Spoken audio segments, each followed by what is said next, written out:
Значи в Голо-Бърдо и в Гора те са осъзнали от малки, че те са си българи и с това са израснали. За разлика от нас, където от малки говорим на един аркаичен български и ни казват, че сме македонци или македонско малцинство. Добре, не сте ли питали като малки вашите родители какъв е езика, на който говорим? Дори да питаш, то така е направено от години, че те се наричат македонци. Те ще ти кажат, ние сме македонци. Самите албански пасапорти се пише и гражданство албанско, националност македонска. Тоест, вие официално се водите македонско малцинство? Да.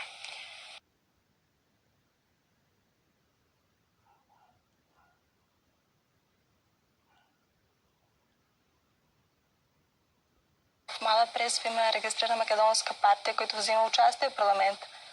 Значи, ако се вземе предвид това, че самото признание на македонското дружество и македонското малцинство е по-силно от това на българското дружество и българско малцинство, което де-факто едно и също.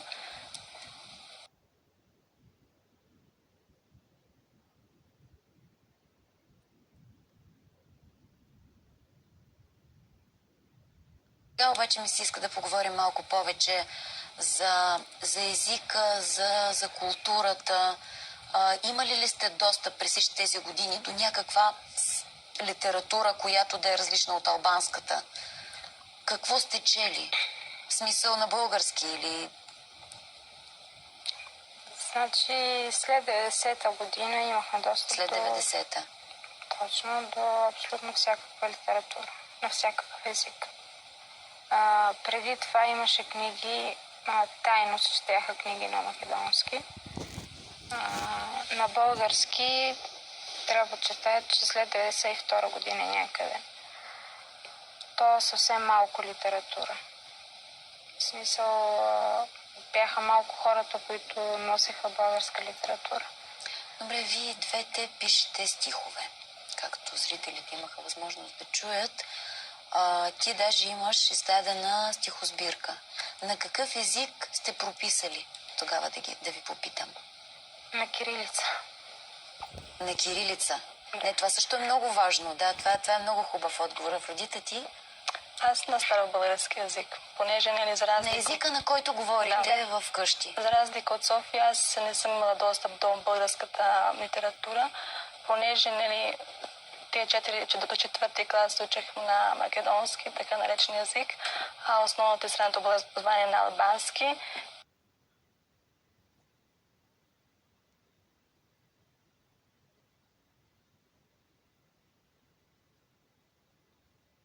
И виждат, че няма разлика между тях и българския народ. Даже сега скоро говорихме за дружеството оформено, но за съжаление се оказва много трудно, въпреки че има желаящи, тъй като трябват много пари, за да се регистрира на такова дружество. Това, което в Мала Преспа, клона Иван Вазов, това е нелегитимно. И в смисъл то не може да прави абсолютно нищо без да е легитимирано.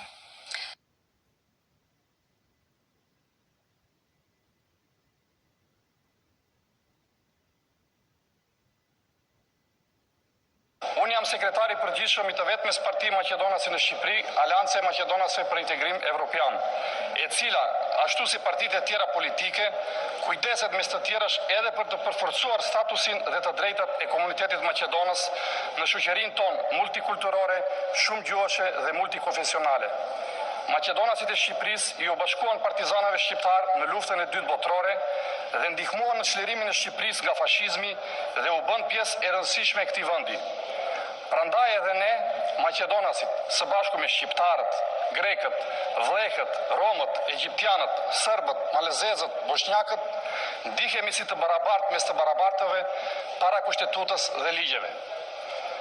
Deri tani kemi pasur dhe ka shumë maqedonës në institucionet e shtetit.